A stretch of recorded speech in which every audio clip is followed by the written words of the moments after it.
Të dashur teleshikues, ju përshëndes. Po fillojmë edicionin e lajmeve në televizionin 4+. Kryeministri Rama në rubrikën sociale Sy më sy me qytetarët foli për kontratën $6 milion të Partisë Demokratike me Shtetet e Bashkuara të Amerikës.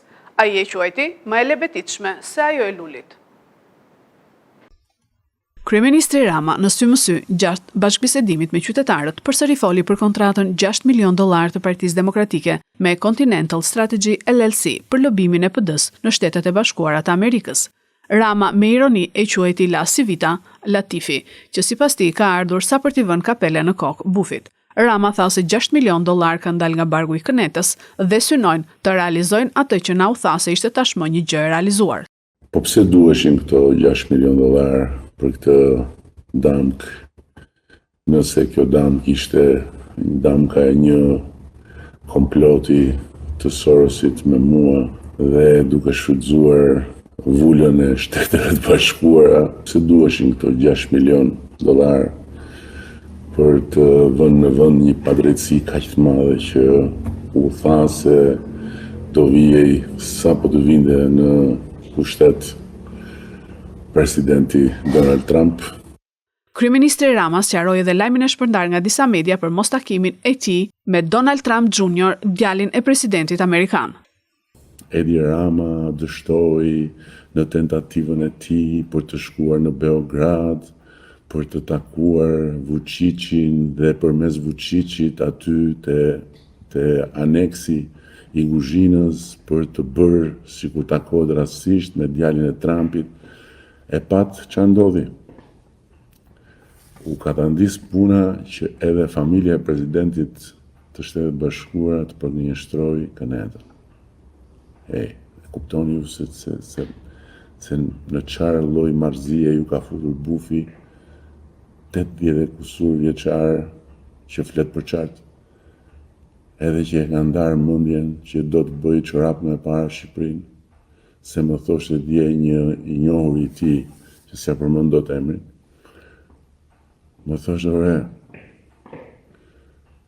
kur njeriu është i fiksuar, nuk ka rëndësi fare mosha. Hiç.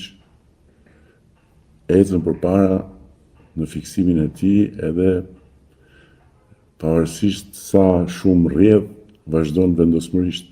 Po si mund të katandiset një parti politike në këtë farfeje? Partia Demokratike kundërshton akuzat për kontratën $6 milion. Kryekomisioneri zgjedhor Ilirian Celibashi sot para gazetarëve tha se PD nuk ka detyrim në këto momente që t'i dorëzojë të ardhurat dhe shpenzimet si subjekt zgjedhor.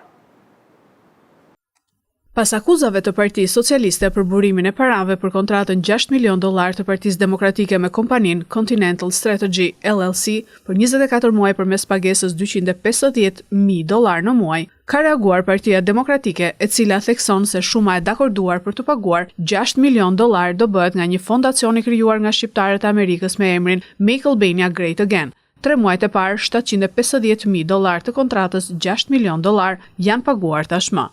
Si garanti pagesës së kësaj shume ka dalë shqiptari amerikan Nureddin Seci. Ndërkohë sot Celibashi tha se partitë kanë për detyrim të depozitojnë raportin e të ardhurave më 31 mars të vitit pasardhës. Subjektet kanë detyrim të depozitojnë jo më vonë se 60 ditë pas shpalljes së rezultatit të zgjedhjeve. Ne nuk e kemi këtë kontratë dhe nuk kemi asnjë lloj detyrimi te spekulimeve që bën dikush për t'ia kërkuar Partisë Demokratike në këtë moment. Kanë afat, sikur se thash, deri në 60 ditë përpara pas shpalljes rezultatit përfunditar të zgjedhjeve. Në momentin që do ta kemi këtë kontratë, do t'japim dhe gjykim dhe vlerësimin ton për këtë dokument. Për momentin nuk kemi se çfarë themi më shumë se kaq. Prokuroria e posaçme ka nisur verifikimet lidhur me kontratën prej $6 milion që Partia Demokratike ka lidhur me kompaninë amerikane Continental Strategy. Rasti do të hetohet nga një prej prokurorëve të caktuar në Tiranë sa i takon krimeve zgjedhore, megjithse në këtë rast nuk kemi të bëjmë me një vepër të tillë penale. Hetimi synon të provojë burimin e parave, mënyrën e pagesës dhe nëse janë zbatuar dispozitat ligjore nga funksionarët e Partisë Demokratike. Kontrata e lobimit e Partisë Demokratike në Shtetet e Bashkuara të Amerikës është firmosur në prill nga sekretari i përgjithshëm i PD-s Flamur Noka me kompaninë Continental Strategy. Përkujtohet në Karbunar 82 vjetori i luftës dhe djegjes së saj nga poshtuesit gjatë luftës çlirimtare. Sot më 29 prill u përkujtua 82 vjetori i luftës dhe djegjes së Karbunarës gjatë luftës çlirimtare nga forcat pushtuese. Pas kolonjës u doq Karbunara me 370 shtëpi, pasi ishin fshatrat që i kundërshtonin fuqishëm pushtimin e vendit. Për të nderuar e respektuar veprën e të rinjve të rejave si Mexhit Çela, Ahmet Shabani, Nuri Shabani, Esma Dervishi e të tjerë që dhanë jetën për shlerimin e Lushnjës dhe Shqipërisë, u mlodhën tek lapidari përkujtimor për dëshmorët, pushteti vendor, veteran dhe qytetar.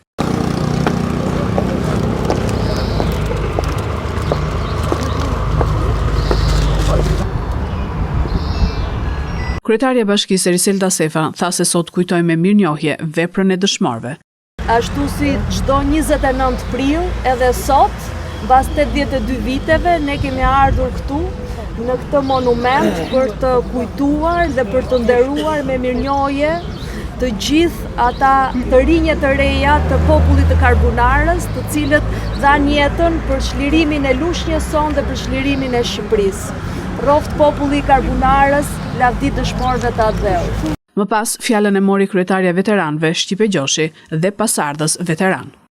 Sot në kujtim të 82 vjetorit të luftës së Karbunarës dhe të djegjes së saj, përulemi me nderim dhe respekt të veçantë para këtij populli të ri me patriot.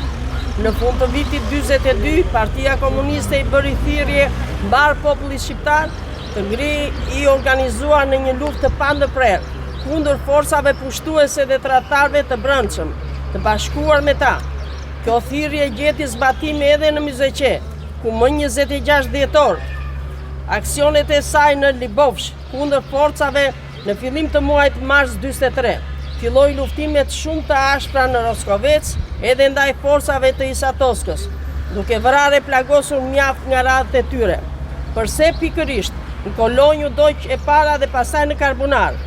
Kjo për arsye se Karbunara ishte fshati më i madh e me rreth 370 shtëpi.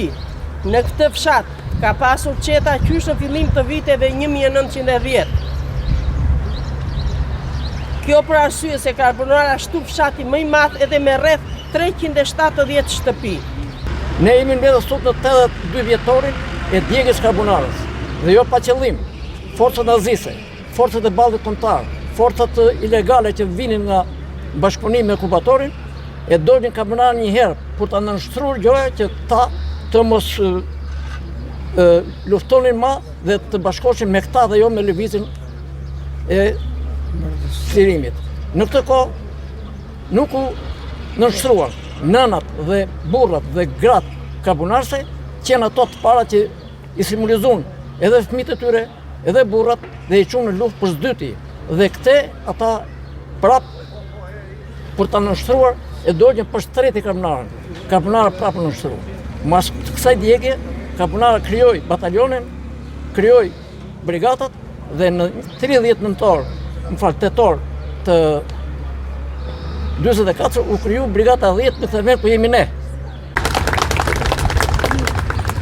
Procedohen penalisht në Lushnjë, Divjak e Fier 9 shtetas për vepra penale të ndryshme. Aksidentoi me automjetin që drejtonte Këmbësoren, shtetasen HS, 73 vjeçe, dhe arrestohet nga policia në Lushnjë, shtetasi JK 37 vjeç banues në Lushnjë. Shtetasi HS është në spital jashtë rrezikut për jetën. Gjithashtu shërbimet e Komisariatit të Policisë Lushnjë referuan materialet në prokurori, ku nisi procedimi penal për shtetasit ESH, 38 vjeç banues në Lushnjë, pasi dyshohet se ka ushtruar dhunë ndaj motrës së tij. JG, 39 vjeç banues në Lushnjë, pasi dyshohet se ka ushtruar dhunë ndaj vëllait të tij. Specialistët për hetimin e krimeve të Komisariatit të Policisë Divjak referuan materialet në prokurori, ku nisi procedimi penal për shtetasit SH, banuese në fshatin Gërmenj, pasi dyshohet se ka prerë disa rrënjë ulliri në pronosit të 41 vjeçarit. GH, 21 vjeç dhe për një shtetas 17 vjeç të dy banues në fshatin Çerm sektor, pasi dyshohet se për motive të dobta kanë goditur me grushte dy shtetas vëllezër. Kurse specialistët e Komisariatit të Policisë Fier referuan materialet në prokurori ku nisi procedimi penal për shtetasin AH, 50 vjeç, banues në Fier, pasi dyshohet se ka vjedhur sende në ambientet e jashtme të një banese.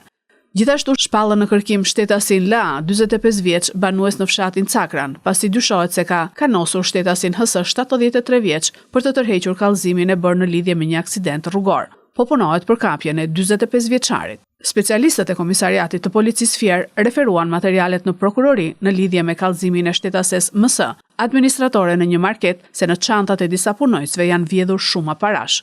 Po punohet për zbardhjen e autorësisë së këtyre rasteve dhe për verifikimin e kallëzimit. Materialet procedurale ju referuan prokurorisë pranë gjykatës së shkallës së parë të jurisdiksionit të përgjithshëm Fier për veprime të mëtejshme.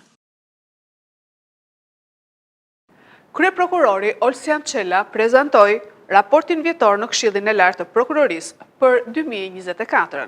Gjatë vitit 2024 u dërguan në gjykat 10.759 të pandehur, u dënuan 10.001 prej tyre.